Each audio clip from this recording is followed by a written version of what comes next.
On December 18, 2022, a woman by the name Natalie McNally was killed in North Ireland. She was 15 weeks pregnant when she was stabbed to death at Silverwood Green in Lurgan on the evening of December 18. Both Natalie and the 15-weeks-old baby boy she was expecting were killed during this horrific crime. Just one day after the crime occurred, a man named Stephen McCullagh was first arrested by the police. Stephen is a YouTuber and live streamer, who mostly focused on toy reviews and gaming content. Since he had some relationship with the victim, he was obviously one of the prime suspects at first. However, Stephen was then ruled out as a suspect on the basis of an alleged live stream alibi.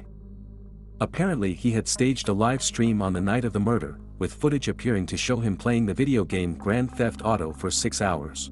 This live stream became crucial evidence to prove his innocence, because how could he have killed Natalie, if he was live streaming from his home at the time of the murder? On top of that, since there were dozens of real people watching this stream, there would have been many witnesses to confirm that he was indeed streaming at that time.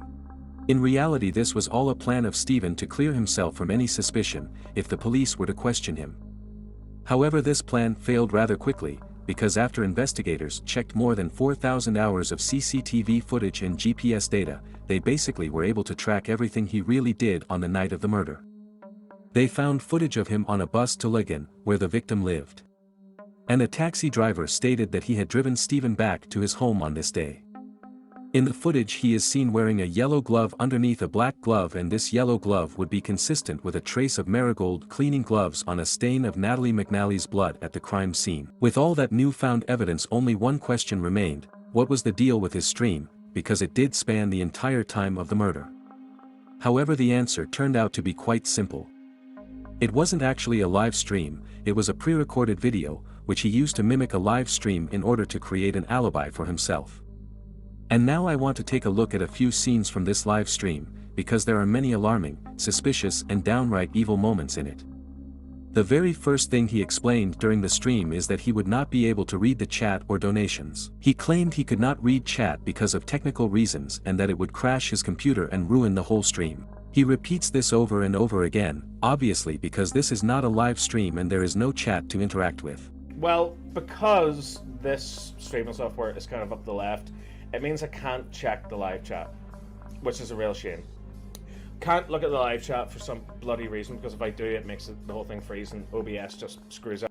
He even claimed that he could not read the chat on his phone instead, because he would then get addicted to TikTok videos and his Wi-Fi would crash. Taking that much time to explain things that make absolutely no sense definitely seems a little odd, especially in retrospect.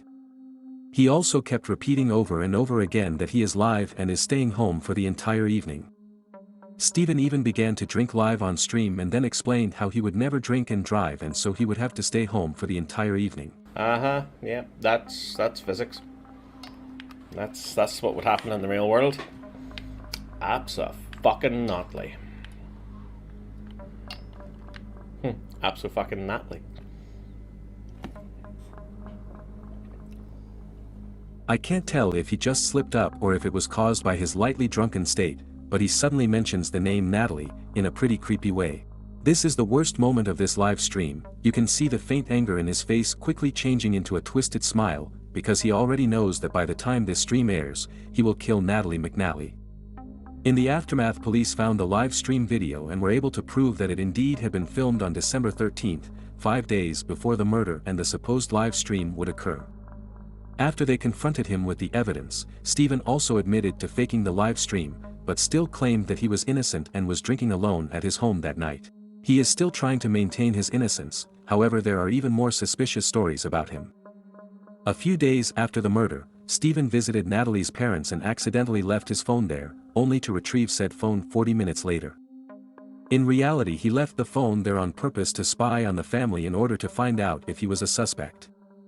Another disturbing part about this is at the beginning of the year, he made a tweet talking about how 2022 was the worst year of my life, stating, quote, "You will never know the levels of suffering, loss, and cruelty I was subjected to. I wouldn't wish it on my worst enemy. I'm not okay, and I don't think I ever will fully be myself again. I've just lost too much." To most fans, it just seems like Stephen was going through another depressive episode. No one could have guessed he was basically admitting he murdered someone.